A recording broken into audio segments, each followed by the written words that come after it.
"You've returned," Raleigh said, sensual and low as she entered his bedroom. Marissa's cheeks burned, her throat tight, and she almost fled at the sight of the vampire. His hair was loose around his shoulders, his shirt open across pale flesh, and his pants were low on his hips. "I'm very glad." Her vision swam, and Marissa swayed. "I don't know why I came," she admitted breathlessly. Confusion warred inside her, nearly driving out the pleasure she took from viewing his lean body. "Yes, you do," he assured her, heading for a sideboard. A fire crackled in the hearth, the only light. Marissa studied what she could of the furnishings rather than watch his predatory stalk. "You wanted to know."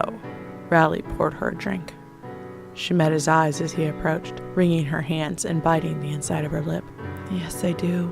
Trembling, Marissa took the drink and quaffed it in a gulp. Raleigh cupped her cheek, and she nearly dropped the glass in shock. His skin was chill but pleasant, his fingers strong as he guided her closer. "Innocent Marissa," he whispered, studying her face. "Lovely Marissa. Do I scare you?"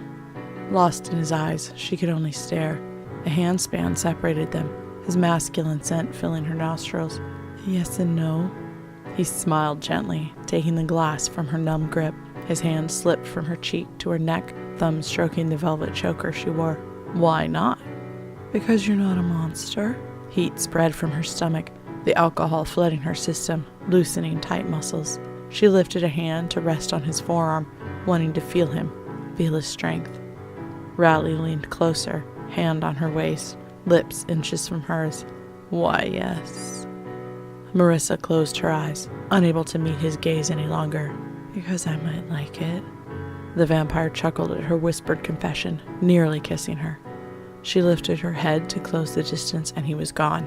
Marissa gasped, rocked, and looked for him. He watched her from a velvet divan, leaning against the arm, smiling mysteriously.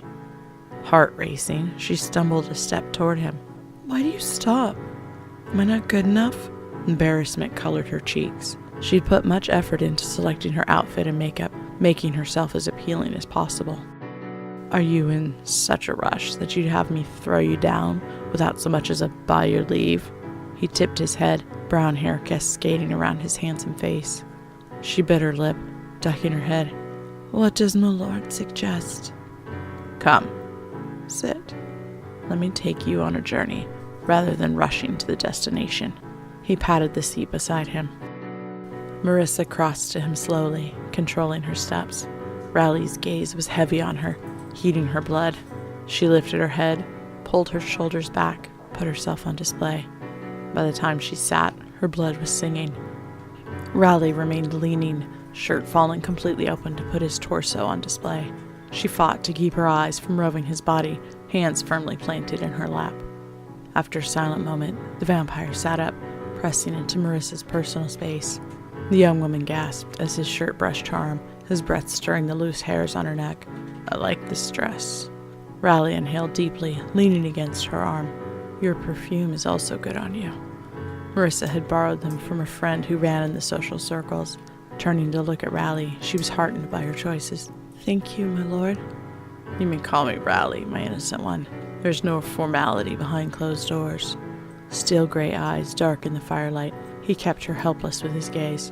Marissa could only sigh as his hand rose to her shoulder, tracing the low neckline of the dress. "Raleigh," she whispered, tasting his name, leaning into his touch. Her skin tingled, her nerves ached, and her blood rushed through her veins. The colors grew richer, as did his comforting scent. "Why do I feel like this?" His fingers worked along the dress, touching her back, her spine, raising goosebumps everywhere he went. "Feel like what, lovely?" Raleigh's voice deepened, and he leaned closer to her ear, chest rubbing against her arm. She moaned, leaning into him, wanting to run her hands all over his bare skin. "Like I'm burning up, and like I'm floating, and like I might be dreaming." Marissa laid a hand on his thigh, the most she dared to do. Raleigh pulled her tight against him, sucking her earlobe into his mouth. She trembled, heat bursting to life between her thighs, and bit her lip. "That would be the pleasure wine I give you." He sighed and nibbled on her neck. "You were right to fear your enjoyment."